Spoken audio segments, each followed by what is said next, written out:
በደንብ አዳምጡ። አንደኛ የቤተሰብ ከእናት የመጣው ከአባት የመጣ ዛር ከእናት የመጣ ከሆነ እናትየዋ ባሏን ትጣላበት በነበረበት ልክ ልጅቷም ልክ እንደዛ ነው ባሏን የምትጠላው። እናትየዋ ባሏን የምታንጓጥጥበት ክብሩን የምታዋርድበት ስለ ባሏ ገበና ጎረቤት ጋር ሄዳ ጓደኞቿ ጋር ሄዳ ዘመዶቿ ጋር ሄዳ የምታወራ ከሆነ በዛው ልክ እሷም እንደዛ ነው የምታደርገው። ምርር ብሎት እንዲወጣ ማለት ነው። ንጽህናዋን ባለመጠበቅ ባሏ እንዲጠላት በማድረግ ደግሞ የሚያረጋለ ራሷን እንድትጥል በማድረግ በብዙ ነገር ውስጥ እንድትገባ አድርጎ እንዴት ነው አላ ራሷን ምጥል ከሆነች ልክ እንደዛው ልጅቷም እንደዛ ትሆናለች። ለባሏን እንደዛ ነው የምትሆነው። ይሄ ነው የመጀመሪያው። ሁለተኛው ዛሩ ማለት ነው። ሁለተኛው ደግሞ ቡዳውን የቡዳው መንፈስ ከተወለደች በኋላ አድጋ ድክ ድክ ስትል ሊሆን ይችላል። ወይም ካደገች በኋላ ጸጉሯን አጀርጋ የ15 ዓመት የ18 ዓመት ልጅ ሆና የሆነ በቃ ደስ የሚል አፍላ እድሜ ላይ ሆና ምናምን ወደዛ በዚህ ስትጫወት ምን ስትል በቃ የሆነ ሾው ስታበዛ የተበላችበት የዝሙት የቡዳ መንፈስ ይኖራል። የዝሙት የቡዳ መንፈስ ያ የዝሙት የቡዳ መንፈስ ሁሉም ወንዶች ነው። ስትገባ ትምህርት ቤትም ስትሄድ ምንም ስትል አስተማሪም ተማሪም መንገድ ላይም ሁሉም ሊያት ይችላል። ስታምር ምናምን ሊል ይችላል። ያ መንፈስ ደግሞ እንደገና የምትቀርባቸውን ወንዶች እንዳታከብራቸውና እንዳትወዳቸው ወይም ደግሞ ጥሩ ስሜት እንዳይሰማት ንቀት ፊት እንድታሳይ ሁሌ ጊዜ ጨምዳዳና ኮስታራ መልክም ካላት በመልኳ እንድትኮራ በመልኳ ብቻ እንድትመካ አይመጥነኝም፣ ይሄም አይመጥነኝም፣ ከዚህ ጋር ማላክም ምናምን እያለች ብዙ ወንድ እንድታማርጥ ሊያረጋት ይችላል። የመጡትን ወንዶች በሙሉ በዝሙት እንጂ የምታስተናግዳቸው ለትዳር የሚሆናትን ወንድ በጣም በመምረጥ እድሜዋ ሊረፍድባት ሁሉ ይችላል። ሁለት በሉ። ሶስተኛ ደግሞ መስተፋቅር ነው። መስተፋቅር የሚባለው ደግሞ የሚወዳት ወንድ ካለ አልሰማም ካለችው አላቀም ዞር በል ከዚህ ካለችው ወይም ደግሞ ባትለውም ልትለይ ትችላለች ብሎ አስቦ በዚህ ልክ በጣም የሚፈራትና ያው ያፈቀረ ወንድ ወይም ያፈቀረች ሴት የሚያፈቅሩትን ሰው ስለሚፈሩትና አጠገቡ ሲደርሱ ስለሚርበተበቱ እሺ ብላ ራሷ መጣ ደረቱ ላይ እንድትለጠፍ መስተፋቅር ሊያደርግ ይችላል። ስለዚህ ያ መስተፋቅር የተደረገባት ሴት ደግሞ ምንም እንኳን መስተፋቅር ተደረገባት ባሏ አጠገቧ ባይኖር ወይም መስተፋቅር ያደረገባት ሰው አጠገቧ ባይኖር ለዝሙትም ሊሆን ይችላል መስተፋቅር ያደረገባት ለትዳርም ሊሆን ይችላል። ብቻ በወቅቱ እቺ ልጅ ወዷታል፣ ስለዚህ የኔ እንድትሆን እፈልጋለሁ ብሎ መስተፋቅር ያደርጋል። ብዙ ጊዜ መስተፋቅር ቢደረገው የሚያደርጉት ወንዶች ለትዳር የሚፈልጓትን ወንድ ሴት ነው። ለትዳር ካልፈለጋት መስተፋቅር አያደርግም። ዝም ብሎ ስንፈተ ወሲብ ምናምን ሊጠቀም ይችል ይሆናል እንጂ ለትዳር የማይፈልጋት ሴት መስተፋቅር አያደርግም። ለምን? መስተፋቅር ካረገባት በኋላ ከሷ ጋር እንደፈለገ ከሆነ በኋላ ሌላ ሴት ጋር ማግባት ቢፈልግ እቺኛዋ ከሱ ካጠገቧ አትለይበትም፣ ይቸገራል።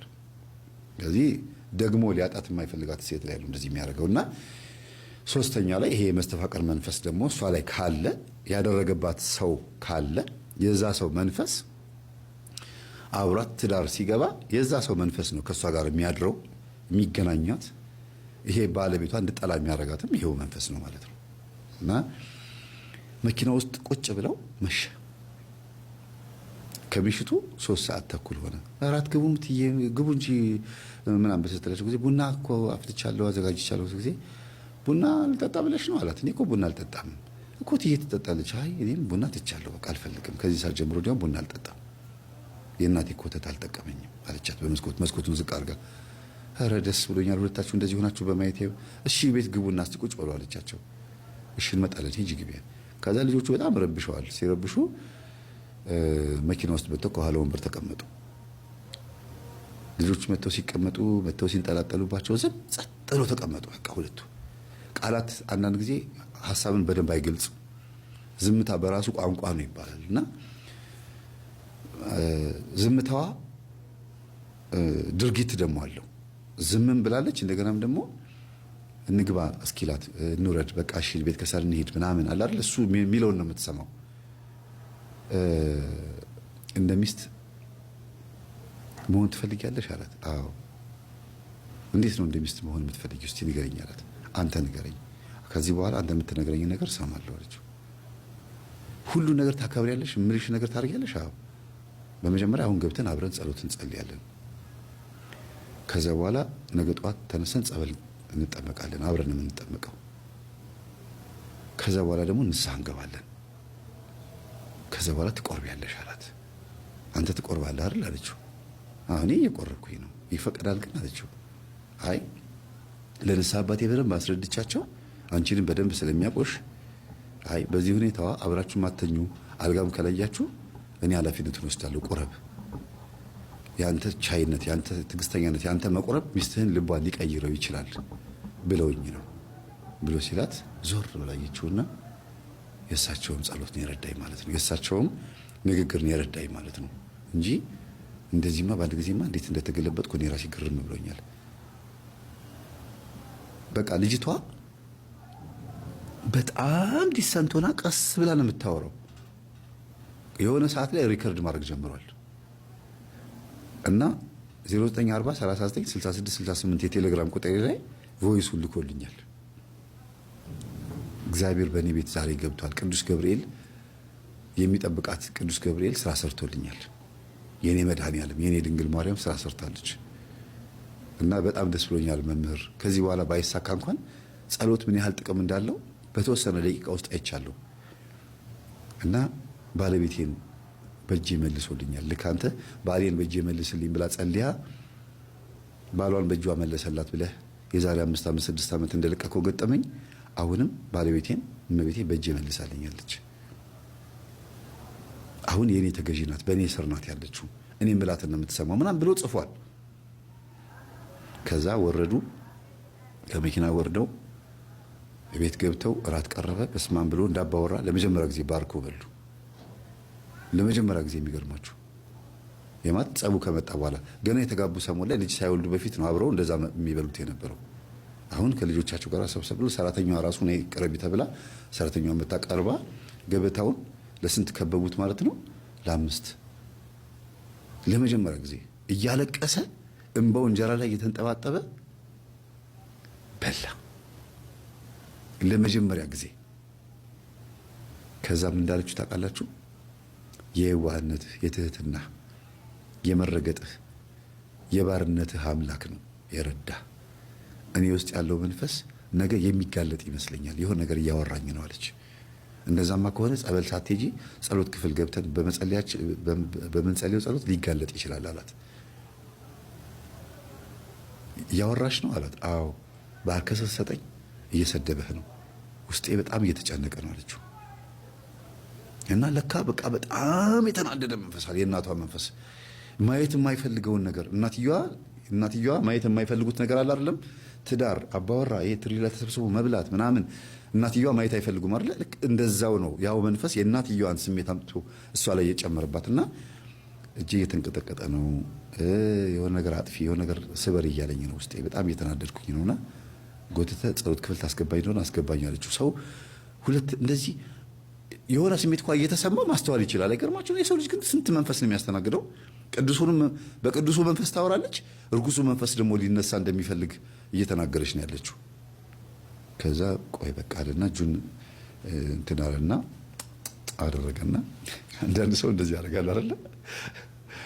ሙስሊሞች ናቸው ጣታቸውን ጠበት የሚያደርጉት እና ቆይ አለና ያን ጃኬት አምጪልኛል፣ ሂጅ ከመኪና ውስጥ ጃኬት አምጪልኛል። ጃኬቱ መጣ። ከጃኬቱ ውስጥ ቀጠንጠን ያሉ መቁጠሪያዎች ነበሩ፣ እንትናቸው ከኛ የወሰደው ማለት ነው። ዝም ብሎ እንደ ነገሩ እኮ ነው። በመቁጠሪያው ና እስቲ አንተ ትፈልጋለህ አለና ጀርባዋን ገረፍ ገረፍ እያደረገ ወደ ጸሎት ክፍሉ እንደዚህ ወደ ሲል ጊዜ ጉዋ አርጋ ከግድግዳ ጋር አጋጨችው ግንባሩን። ይሄ በአንድ ጊዜ አበጠ። በስመ አብ ወወልድ ወመንፈስ ቅዱስ አለ። አንደኛ ለመጀመሪያ ጊዜ ነው የመንፈስን ጉልበት ያየው። ሁለተኛ ነገር ደግሞ ጠንካራና ወጠምሻ ናት። በፊዚካል ራሱ ትበልጠዋለች። በጣም ነው ማለት የእሷ ጉልበት ብቻ አይደለም አለ። ወፍራም ብትሆንም ይሄ የሌላ ኃይልም አለው አለ። ጥብቅ ቀን ያደረገችኝ አለ ከግድግዳ ጋር። ኮሪደር ነው አስቡት። ከሳሎን ወደ መኝታ ክፍል ስትሄዱ ኮሪደር አለ አይደል? ኮሪደሩ ላይ ነው ያላት ተመቹ። ከመቼው መታ እንደገፈተረችኝ አለ። እንደዚህ ይዣት ኮነ እየሄድኩኝ ያሉታል። እሱ ከፊት ሆነ እየሄደ ከዛ በአንድ ጊዜ ደነገጥኩ አለ። ይሄ ግንባሩ እንደዚህ አበጠ። በአንድ ጊዜ እንደዛ ግንባሬ አብጦ ይዣት ገባሁኝ። በጣም ተሰምቶኛል፣ ራሴ በጣም አሞኛል፣ ወግቶኛል አለ። ትልቁ መቁጠሪያን ሲቻል ጊዜ ላጥ አድርጌ ገርፋታለሁ። በደረቷ ላጥ ማለት ተደፋቻል። እግዚአብሔር ይድፋ ድፍት ያርግ። ሰይፈ መለኮት ሰይፈ ስላሴ ላይ ያሉት ስድቦች ሁሉ መጡብኛል።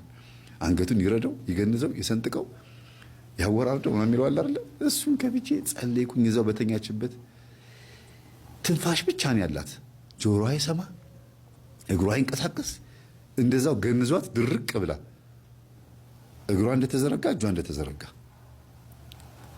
ከዛ ሰራተኛዋ ልጆቹን ይዛ ቁጭ አለች። ጋሼ ተረፍክ አለችው። አይ ተርፌያለሁ አላት።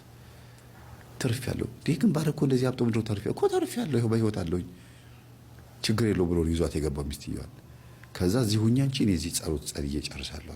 ጋሼ እንዳትጣሉ እንዳትመታት። ኧረ እኔ ችግር የለውም እሷ አይደለችም እኮ እኔ ይገባኛል። ከዛ ገርሟታል እሷ ራሱ። ከዛ በኋላ ነው 1 ሰዓት ያክል ሰይፈ መለኮት፣ ሰይፈ ስላሴ፣ መልካ ኢየሱስ፣ እንደገና ደግሞ መልካ ገብርኤል፣ መልካ ሩፋኤል፣ መልካ ሚካኤል ጸልዮ ጨረሰ። 1 ሰዓት ያክል ቆይቶ እንደዛ ራሱን እያመመው ማለት ነው። እንደው በቴስታ ብትለው ይሻላል ነበር። እና ብቻ ለማንኛውም ከ1 ሰዓት በኋላ ጸበል ሳልከፍክፍባት ብድግ አለች፣ ተነሳች። ከዛ ግንባር ውስጥ ያው ምን ሆነሃል አለችው። ከግድግዳ ጋር ጣበቅሽኝ። እኔ አዎ ነይ ብዬ ይዤሽ ስገባ ነግሬህ ነበርኩ ገበታ ላይ ሆኜ የሆነ ነገር አጥፊ የሆነ ነገር ስበር እያለኝ ነው፣ ብቻ የሆነ ነገር እየመጣብኝ ነው፣ ይዘኸኝ ግባ ብዬ ተናገርኩኝ እኮ አለችው። አዎ ይዤሽ እየገባሁ እያለ ከየት እንደመጣሽ አላውቅም፣ ጥብቅ አርሽኝ ከግድግዳ ላይ እንደዚህ ነው ያጋጭሽ። ታውቃላችሁ አንድ ነገር ላይ ነው ሲል በአንድ ጊዜ ሲነረት አስቡት። ይሄ ነገር ደሙ ሲፈስ ጭንቅላት ውስጥ ከባድ ነው አይደል? ግን እግዚአብሔር ረድቶት ጠዋት ሲነጋ እንደምንም ብሎ አሽቶት በበረዶ ምናምን ራሷን ቻሸችለት። ትስቃለችም ታለቅሳለችም ደስታም አለ። ለመጀመሪያ ጊዜ ጸሎት ክፍል ውስጥ እንደዛ አጠገብ ላጠገብ ሆኖ ተቃቅፎ ቁጭ ብሎ እንደዚህ የሚያደርጉት ነገር እና ተረፍክ ጋሼ ብላ ስትመጣ ጊዜ ተርፏል ግቡ አለች። ሰራተኛዋ ልጆቹን ይዛ ገባች። ከዛ በበረዶ እያሸችለት ነበረ። ሰራተኛዋ ደግሞ አጋጣሚ ልጆቹ ሊያለቅሱ ወደ በረንዳ ሄዳ ምናምን ያጫወተቻቸው ነበርና እሷ ኪችን ገብታ በረዶ ይዛ መታ ስትገባ ሰራተኛዋ አላየቻትም። ወይ አምጪ ብትለኝ ያመጣ ነበር። አይ ችግር የለውም በራሴ ነኝ ያደረኩት፣ በቃ ይሄ ነገር የተፈጠረው በራሴ ነው። ባለቤቴ ብቻ ጭንቅላቱ ነገር ደም ወደ ውስጥ ፈሶ ሌላ ነገር እንዳይሆን ብቻ ጸልይልኝ፣ አንቺም ጸልይ፣ አንተም ጸልይ፣ እኔም ጸልያለሁ አለች። ከዛ ሲነጋ ጸበል እንሂድ ሲላት አይ መጀመሪያ ሕክምና ነው መሄድ ያለብን አለችው። መታከም አለባት አለችው። ለበጎ ነው በነገራችን ላይ እውነትም ጸበል እንኳን አልሄዱ። በእርግጥ ጸበል እንኳን አልሄድኩ አይባልም፣ ግን መጀመሪያ መታየቱ ጥሩ ነው። ዶክተር ማን ጋር ቢሄዱ ጥሩ ነው። እዛ ያቺ ደወለላት። ከባለቤት ጋር እየመጣን ነበረ እንደዚህ ሆኜ አይ እኛ ጋር ለመጣት ያለባችሁ እዚህ ሆስፒታል ሄዱ አለቻቸው። ከዛ በየደቂቃው እየደወለች እንዴት ሆናችሁ አብራችሁ በመሆናችሁ በማውራታችሁ ደስ ብሎኛል ምናምን አለችው። አይ ያቺ በኢርፎን የሰጠሽኝ ያቺ ትምህርት እኮ ዛሬ ላይ የት እንዳደረሰችኝ ብታቂ አላት። ከዛ በኋላ ደውሎላት አያውቅም። በነገራችን ላይ ተገናኝቶ አያውቁም። ለምን ሚስቴ ድንገት ስልኬን ካገኘችው ከነርሷ ጋር እንደምንደዋወል ካወቀች ደግሞ ሌላ ሰበብ ይፈጠርብኛል ብሎ እኮ ነው። ከዛ ሆስፒታል ሄዱ። በእርግጥም ደም ወደ ውስጥ ፈሶ ነበር። እሱ ቶሎ ሕክምና ይደረግለት ተባለ። ቶሎ ሕክምና ተደረገለት። የሚቀዳው ደም ተቀዳ፣ የሚወሰደው ተወሰደ፣ ተቀዶ ምናምን እዚህ አካባቢ ላይ ተስተካከለ። ከ3 ቀን በኋላ ወደ ቤት ሄድ ተባለ። ወደ ቤቱ ሄደ። ጸበል ጀመሩ ማለት ነው። እና ከግንብ ጋር ተጋጭቷል ምናምን የሚል ህልም አላያችሁ? ያንን ህልም ገለበጠበት። እሱ ህልሙን ያየው ልጅቷ ከማይሆን ነገር ጋር እንደተጋጨች ነው። ግን አሁን መንፈሱም ደግሞ ከማይሆን ነገር ጋር ነው የተጋጨው። ጸበል ቦታ ላይ እንደሄዱ ነው መጀመሪያ የተያዘው። የሚስትየው የመጀመሪያው ቀን ላይ ስትጠመቅ ከእናቷ የመጣሁት የቤተሰብ ዛር ነኝ ብሎ ጮኸ።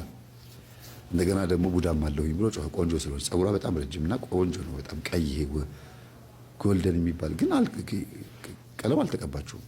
ተፈጥሯ ነው። የራሷ ጸጉር ነው የሚያምር ቀይ ጸጉር